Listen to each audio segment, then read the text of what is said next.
Praise the Lord. सभी को जय मसीह की। हालेलुया। धन्यवाद देते हैं कि परमेश्वर का एक वचन है और रोमियो 2 अध्याय परमेश्वर के नियम है, ठीक है। और लिखा है कि अतः है दोष लगाने वाले तू कोई ना हो, तू निरंतरण है, क्योंकि जब ज, जिस बात में मैंने तुझे दूसरे पर दोष लगाता उस बात में अपनी आप को भी दोषी ठहराता। जैसा कि मेरे प्रिय भाई बहनों, जो भी फुल वीडियो है इसमें संगति जरूर करें और जरूर समझें। ये वीडियो आपके लिए है। चाहे आपके पत्नी या पति एक दूसरे पर दोष लगाते हैं या बच्चों पर दोष लगाते हैं या टूट फूट जाए कोई भी सामान तो भी हम एक दूसरे के माथे मढ़ देते हैं या उस पर दोष लगा देते हैं।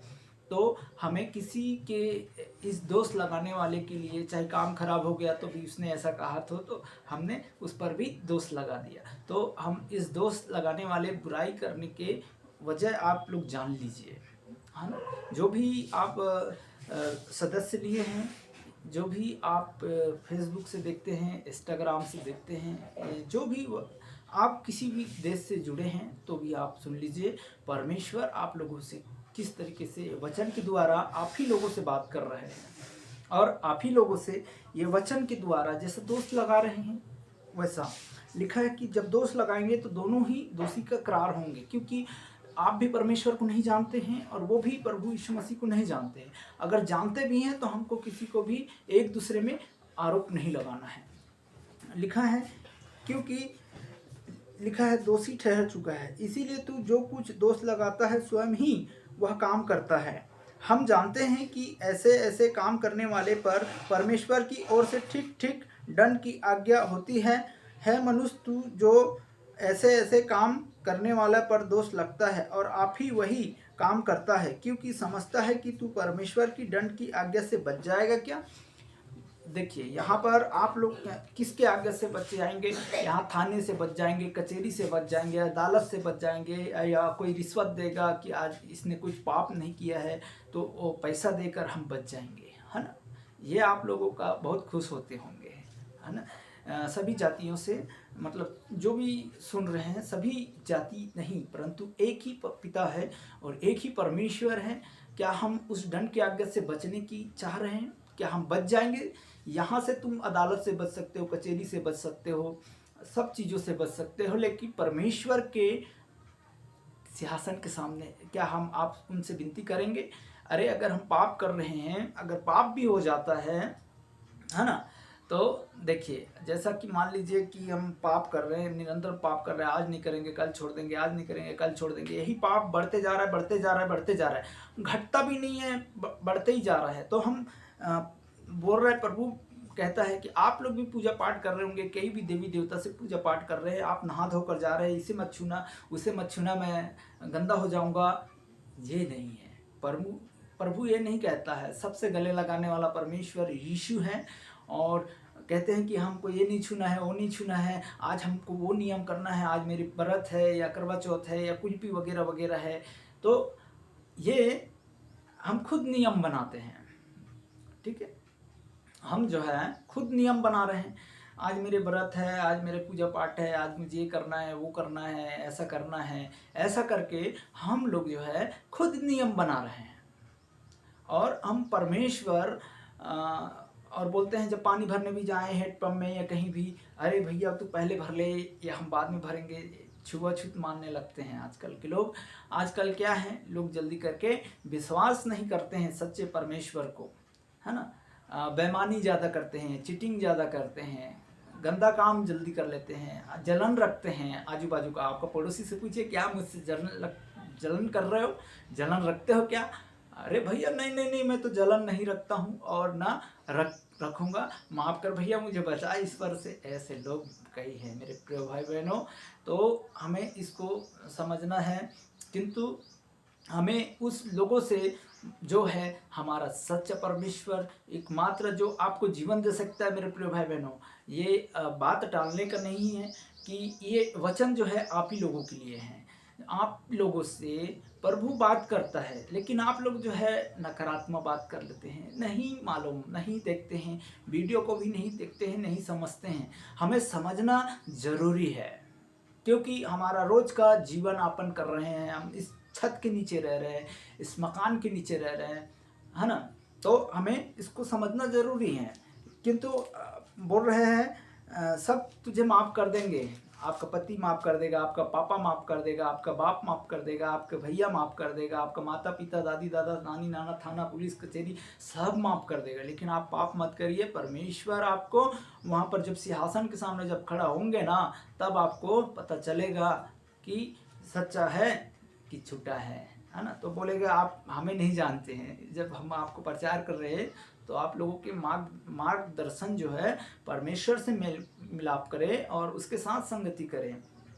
तब लिखा है, देखिए तब लिखा है, हम यहाँ पर पढ़ रहे थे, वचन कहता है तब धन्य है जो लोग, जो हम प्रभु यीशु मसीह के साथ चल रहे थे तब उस समय कृपया सहनशीलता धीरज रूपी पट्टी, धन्य है धन को तो तुच्छ जानता है क्योंकि नहीं समझता है कि परमेश्वर की कृपया तुम पर मन फिराने को सिखाती है। देखिए अभी प्रभु का वचन कहता है कि आप लोग जो है मन फिराओ। परमेश्वर कह रहे हैं कि मन क्यों फिराने के लिए बोल रहे हैं, क्योंकि हम लगातार किसी के लिए भी हम बुराई कर रहे हैं, या सब्जी वाले भी भैया है तो उसको देखकर भी हम लोग क्या कर रहे हैं, बुराई कर रहे हैं। अरे भैया वो तो बढ़ गया चढ़ गया। अरे भाई कोई भी चीज़ अपने मार्केट से लाता है या कोई भी सामान खरीद के लाता है तो भी तो बेचता है ना। कोई जलन नहीं रखना है, हमें किसी से बुराई नहीं करना है। बुराई के बदले अगर बुराई करेंगे तो आप स्वयं उस गड्ढे में गिरेंगे। वैसा मेरे भाई प्रिय भाई बहनों जहाँ से भी देख रहे हैं, कहते हैं ना हम विश्वास कर रहे हैं, कई साल से विश्वास कर रहे हैं और हमारा छुटकारा कहीं से नहीं हो रहा है। हमारा संदेश जो है छुटकारा कहीं से नहीं हो रहा है।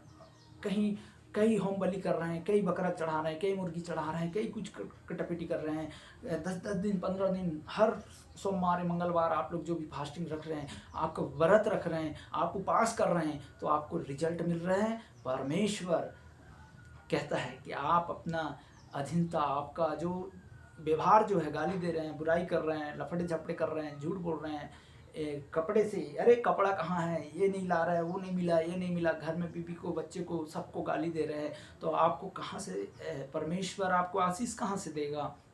ऐसा प्रभु यीशु मसीह पर जो सच्चा परमेश्वर है, जो हमको और आपको बनाया है मेरे प्रिय भाई बहनों, इसीलिए मैं आप लोगों से ये संदेश जो है, कभी कभी क्या है वीडियो भी अपलोड नहीं हो पाता है, कभी कभी क्या है 1-2 दिन तक मैं ऐसा 2-3 दिन 4 दिन कहीं भी ऐसा उलझ जाता हूँ, इसीलिए परमेश्वर का ये वीडियो नहीं बना पाता हूँ।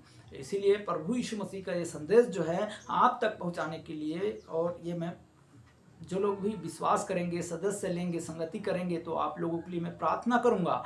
परमेश्वर के संगति में जुड़ना है, अच्छे राज्य में जुड़ना है, अच्छे लोगों के साथ मेलजोल करना है, परमेश्वर ने ऐसा कहा है ना। तो प्रभु को हमें विश्वास करके इस वचन को भी विश्वास करेंगे, तभी संगति करेंगे, तभी ना हम, अगर हम प्रार्थना, मान लीजिए कि आप लोग भी इकट्ठे होते होंगे, 10 4 15 20 लोग जो भी होते होंगे, कहीं भी होते होंगे, अविश्वासी भाई बहन जो भी पूजा पाठ कर रहे हैं वो भी इकट्ठे होते होंगे, वो भी पूजा पाठ करते होंगे, है ना, उसका भी अपना वो करते होंगे। ऐसा ही अगर हम भी विश्वास करते हैं या करना चाहते हैं कि या करती हैं, तो प्रभु यीशु मसीह के साथ संगति करेंगे, हम एक मेल मिलाप रखेंगे। प्रार्थना दुआ जब तक आप लोगों के लिए नहीं करेंगे, है ना, जब आपका गंदा सोच गंदा विचार आपके अगर संगति करते हैं, तभी आप लोगों का छुटकारा मिलेगा।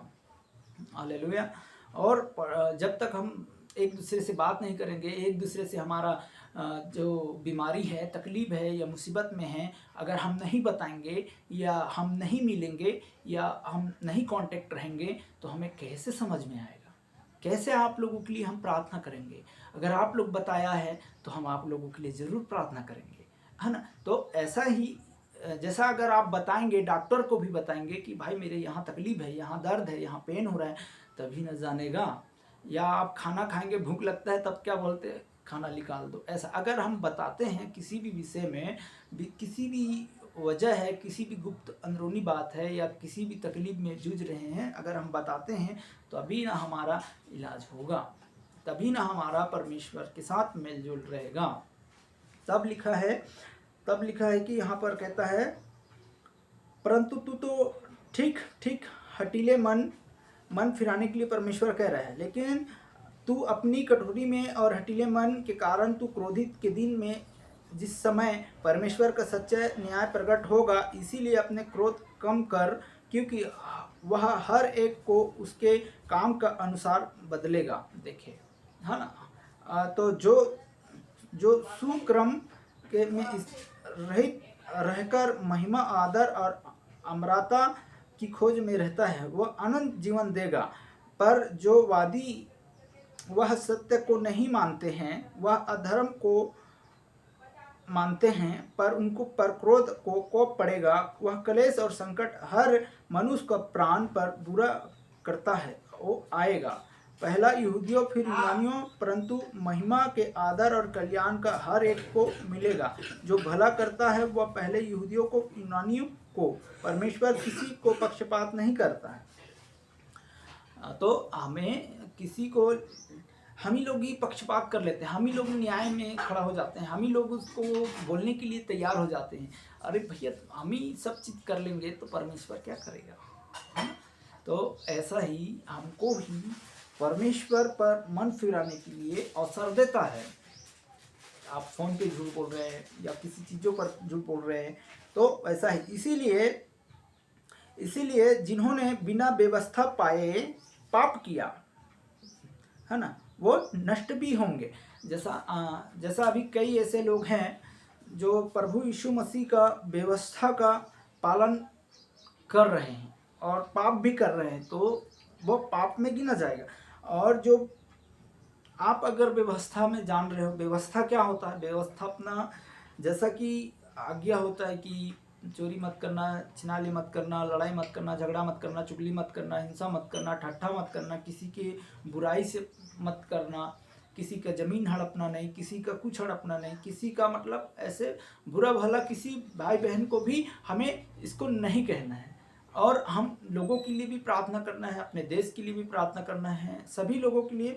हम व्यवस्था को, अगर इस व्यवस्था को आप तक मैं पहुंचा रहा हूँ, तो यही व्यवस्था है, यही कानून है, परमेश्वर का ये वचन है, ताकि हम लोग भी इसे व्यवस्था, बिना व्यवस्था जो पाए वो पाप में चला जाएगा। और आप व्यवस्था को जान रहे हैं कि ये व्यवस्था क्या है, ये प्रभु यीशु मसीह का वचन है। जो प्रभु यीशु मसीह पर जो व्यवस्था पाया है और पाकर उस पर पाप कर रहे हैं, तो परमेश्वर, आपका जीवन ही व्यर्थ है मेरे प्रिय भाई बहनों, जीवन ही व्यर्थ है। प्रभु के पीछे चलने के मतलब ये होता है कि अपने जीवन को भी बदलना है, अपने मन को भी बदलना है, हमें क्रोध नहीं करना है, हमें शांति रखना है, हमारे मन को भी शांति रखना है। प्रभु यीशु मसीह हमसे और आपसे बहुत प्यार करता है ना। अपना बेटा बेटी, अरे एक घड़ी अपने माँ बाप छोड़ देंगे, अपने माता पिता छोड़ देंगे, लेकिन वो है जो हमें नहीं छोड़ता है और निरंतर हमारे साथ रहता है। तो इसीलिए जिसने व्यवस्था पाए पाप किया, वह व्यवस्था में भी नष्ट होगा। जिन्होंने व्यवस्था पाकर भी पाप किया, वो दंड के अनुसार होगा, है ना। देखिए, तो यहाँ पर लिखा है, क्योंकि परमेश्वर के व्यवस्था के सुनने वाले धर्मी नहीं, परंतु व्यवस्था पर चलने वाले धर्मी ठहरेगा। जैसा आप सुन रहे हैं कि हम व्यवस्था के ये वचन सुन रहे हैं और सुनकर इस पर नहीं चल रहे हैं, तो आप क्या धर्मी ठहरेंगे? चलने वाला ही धर्मी ठहरता है, सुनने वाला धर्मी नहीं ठहरेगा। क्यों? संगति आप करेंगे, आपका, मैंने कहा ना कि जब तक आप लोगों का प्रार्थना निवेदन, आपका कमेंट पोस्ट जो भी वगैरह वगैरह आप जो देंगे, जैसे हम दुकान में जाते हैं किसी चीज़ के लिए बोलते हैं कि भैया हमें ये दी, हमें वो दी, तो वैसा ही कुछ भी चीज़ अगर आपका मन में है, आपका संकोच है, तो आप ज़रूर बोलें, तभी आप लोगों को ये मैसेज है या ग्रुप में है या जुड़ सकते हैं या सदस्य ले सकते हैं, संगति कर सकते हैं, शेयर कर सकते हैं। परमेश्वर यीशु पिता का ये वचन है, जितने आप लोग अगर संगति कर रहे हैं, जितने भी आगे बढ़ाएंगे, तो प्रभु और भी भाई बहन है ना, कितने आप लोग नहीं चाहते क्या कि और भी भाई बहन जो अपाहिज है, लंगड़े लूले हैं, जो बीमार हैं, अंधे हैं, जो हॉस्पिटलों में पाए जाते हैं, ऐसे कई ऐसे हैं जो लोग तड़प रहे हैं, जो लोग जीवन नहीं पा रहे हैं। उसके लिए हमें तत्पर खड़ा रहना है और हमें सब मिलकर काम करना है ना। एक दूसरे की अगर हम संगति नहीं रखेंगे, तो हमें परमेश्वर की राज्य का कैसे हम वारिस बन सकते हैं? एक दूसरे से हमें बात करना जरूरी रहता है। वचन में जो कहता है वह, तो इसीलिए उस पर व्यवस्था पर चलने वाले धर्मी ठहरे जाएगा। फिर जब वह अन्य जाति के लोगों के व्यवस्था नहीं, स्वभाव नहीं, व्यवस्था की बात पर चलते ही है, तो व्यवस्था उनके पास ना होने पर भी वह अपने लिए व्यवस्था है ऐसे सोचते हैं। वह व्यवस्था की बात को अपने ही हृदय में लिखी हुई दिखाते हैं और उनके विवेक में भी गवाही देता है कि उनके विचार परंपरा पर दोष लगता है। उन्होंने निर्दोष ठहराया है। जिस दिन परमेश्वर ने मेरे सुसमाचार के अनुसार यीशु मसीह के मनुष्य को गुप्त बातें को न्याय भी करेगा, क्योंकि हमें प्रभु यीशु मसीह के साथ मिलना है, मेल मिलाप रखना है, संगति करना है। मेरे प्रिय भाई बहनों, हमें झूठ नहीं बोलना है, हमें गंदी आदतों को सुधारना है। इसलिए हम इस चैनल में हम आप लोगों तक बताते हैं। प्रभु का धन्यवाद हो कि परमेश्वर हमें आप लोगों को सुबह समय काम में आने में जाने में हर एक मार्गों से, हर एक एक्सीडेंट से, हर एक चीज़ों से आप सभी लोगों को बचाता है। तो धन्यवाद। प्रभु यीशु मसीह की महिमा आदर करने पाएँ। और भी हमें जानना है तो संगति जरूर करना है। आगे की समझ में, आगे की जानकारी आप तक पहुंचाएगा। प्रभु यीशु मसीह का जो भी संदेश आता है, आप लोग बोलते होंगे कि अरे ये हर बात यही बोलते हैं कि बीमारी हो, तकलीफ हो, सब छूट जाए। अगर आप यकीन करेंगे, आपका थायराइड हो, बीपी हो, शुगर हो, आपका पथरी रोग हो, आपका जो भी हो, अस्थमा हो, आपका जो भी पैरालाइज में हो, जो भी बीमारी हो, या आपको सपना गंदा आता है, सब विचारों से दूर करता है परमेश्वर। मेरे प्रिय भाई बहनों, धन्यवाद देते हैं कि आइए हम दुआ करते हैं 2 मिनट के लिए। धन्यवाद देते हैं परमेश्वर जी, प्रभु यीशु मसीह नासरी, हमें और आपने अभी तक संभाला प्रभु, मेरे परिवार को भी संभालना परमेश्वर, जहाँ भी हैं प्रभु उन सबको मैं आपके चरणों में समर्पित करता हूँ। खुदावन प्रभु, जो लोग नहीं जानते परमेश्वर, उन पर प्रभु आपके अनुग्रह दया प्रभु आप पहुंचाने वाला परमेश्वर। धन्यवाद देते हैं जितने भी भाई बहन मार्ग से आपसे भटक रहे हैं प्रभु, उन पर भी आप दया करुणा करना प्रभु, मेरे सृष्टिकर्ता है मेरे प्रभु। धन्यवाद देते हैं परमेश्वर, जितने भी भाई बहन जहाँ भी जॉब करे प्रभु, आप उन्हें आशीष का कारण होने पाए, उनके बल और ताकत और देना प्रभु। कमजोर दिल वाले प्रभु पिता परमेश्वर, उन्हें भी आप ठीक करना प्रभु। धन्यवाद देते हैं परमेश्वर, जो भी है प्रभु पिता परमेश्वर, दुष्ट आत्माएं को यीशु मसीह के नाम में आउट करता हूँ और नर्क में भेजता हूँ खुदावन प्रभु पिता परमेश्वर। ऐसे भी कई भाई बहन हैं जो नर्क जा रहे हैं प्रभु, उन्हें रोकने के लिए आप सहायता मदद करना परमेश्वर। कोई भी गंदे विचार, कोई भी ऐसी चीज़ न होने पाए, जितनी भी बीमारी की अवस्था में पाए जाते हैं प्रभु, उन सब पर तुम आशीष के वारिस होने पाए। हम आदर और मान सम्मान आपको देते हैं, उद्धारकर्ता यीशु मसीह नासरी के नाम से मांगते हैं, सुनो ग्रहण कर पिता, आमीन। Praise the Lord. सभी को जय मसीह की धन्यवाद देते हैं, अंतिम प्रार्थना करते हैं। अब हमारे पिता परमेश्वर का प्रेम, पवित्र आत्मा की सहभागिता, दूसरे आगमन तक आने तक हम सब सुरक्षित रहें। यीशु के नाम से इस प्रार्थना को मांगते हैं, आमीन। Praise the Lord. जय मसीह।